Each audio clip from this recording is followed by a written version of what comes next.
We'll start with week 2 lightning round. Just a reminder, one question. We'll get through this quickly. And we will start out with Dan Hope from 11 Warriors. Dan, go ahead. Hey, Ryan, you said earlier in the week you still had to make a decision on who would call the defensive plays this week. Who is going to call the defensive plays this week? I'm still going to kind of see how practice goes today, and then we'll probably make a decision here later tonight. All righty, let's go next to Bill Rabinowitz from the Columbus Dispatch. Bill.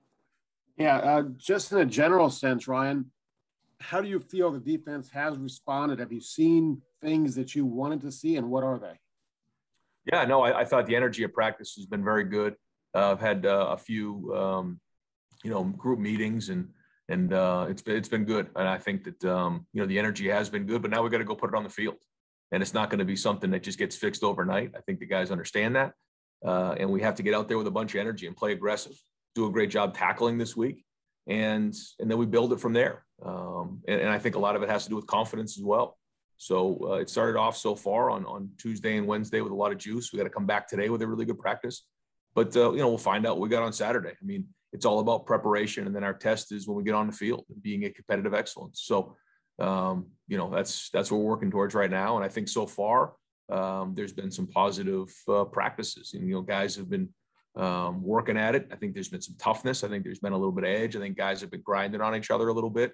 A little bit of friction is good. Certainly after coming off of a loss like that. All right, next up, Austin Ward. Austin. Ryan, I'm not saying that you're going to do this or not do it, but I think that Matt Barnes in 2018 at Maryland was not the coordinator, but got to call plays during the game or did call plays. What would be the pros and cons of a setup like that if the coordinator is not the one maybe on the headset sending in a signal?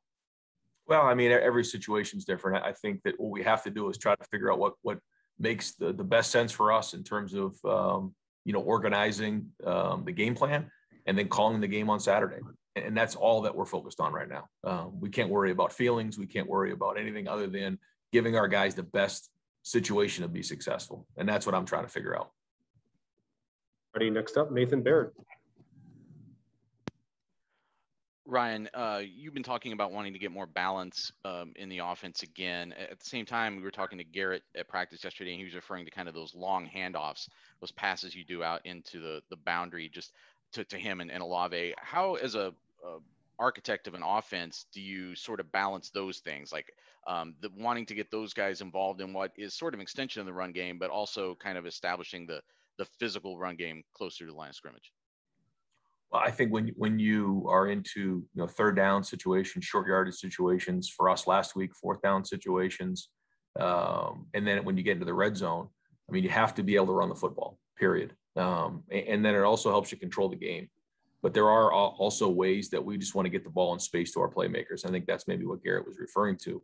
And we've done that a decent amount. I think that when you look at some of our run game, it happened a little bit in 18. I think that, on offense, when we, were throwing the ball on the perimeter, when they would load the box up with Dwayne, you saw a lot of those bubble screens. That was a big part. I think we had over 500 or 600 yards on bubble screens that year. We are throwing the ball on the perimeter a little bit more this season. And, we consider that part of the run game.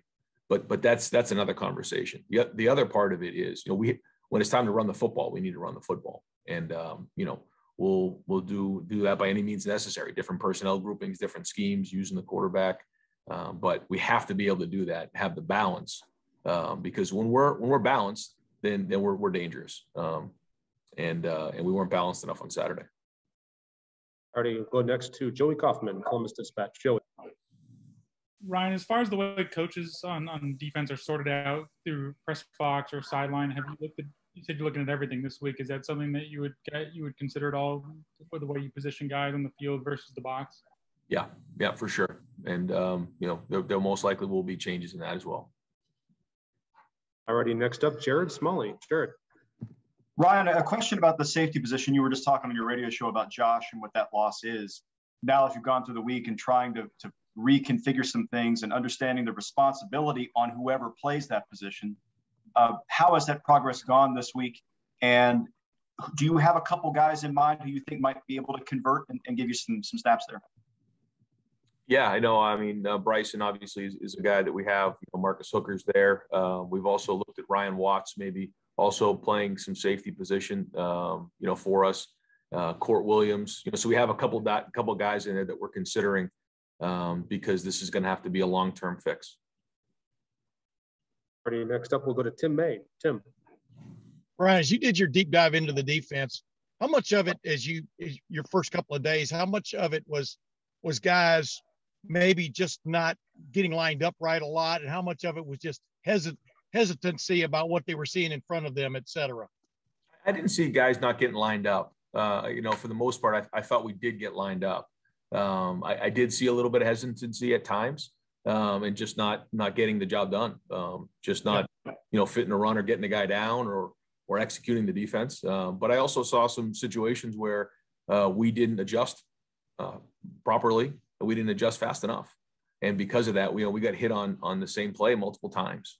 And so again, there's a lot to it. It's not just one thing, but there was a lot of things that we looked at this week for sure. Thanks, man. All right, we'll do two more. First one is Stephen Means. Stephen. Ryan, I know Kerry's energy is part of the reason why he was on the field in the first place, but can you just talk about what the benefits would be of moving a guy who's calling plays up into the box, especially on that side of the ball, given the problems you guys have had? I think the key is going to be, how do we, put the team in best position to call the right defense for what we're seeing, but also identifying what's happening, in game. So usually, you have somebody who's looking at the back end, somebody who's looking at the front, and say, okay, what kind of schemes are we getting in the run game? And then what's going on in the back end in terms of coverage and how they're trying to attack us in the pass game. And so that information has to get filtered down to the field. And then we have to get those things to the sideline to our players and then make adjustments. And that's the bottom line. I mean, that's not brain surgery, but that's just what it is. And so, figuring that out as we head into Saturday is what we've been focused on all week. And then final question to Brendan Gulick. Brendan. Ryan, both sides of the ball, you've got certainly some young guys or some inexperienced guys that now have a couple games under their belt, but in the grand scheme of things, with everything that happened last year, still lacking a lot of snaps. Can you elaborate on the challenge that you are facing when it comes to patience and expecting, guys to do their job and to do it well, but maybe still having to balance that with some patience because there's still things they may not have seen yet? Yeah, no, I think it's a great question, but nobody cares, you know what I mean, whether we're young or not. That's just the way it goes here. So we can't have patience. We have to have urgency, and there are going to be growing pains along the way, but we have to manage that as coaches and figure that out and not expose them. But to your point, I think that, some of these guys are getting some really valuable experience that they didn't get last year. And for a lot of these young guys, it's going to pay off big, down the road here. But along the way, we can't be losing games. So we got to get it figured out and have that urgency and get those guys on the field and keep learning from it. Really talk about three things. You prepare for the game, you compete during the game, and then you learn from the game. And we learned a lot from last week. And now we're preparing to this Saturday, and the new test will be this week.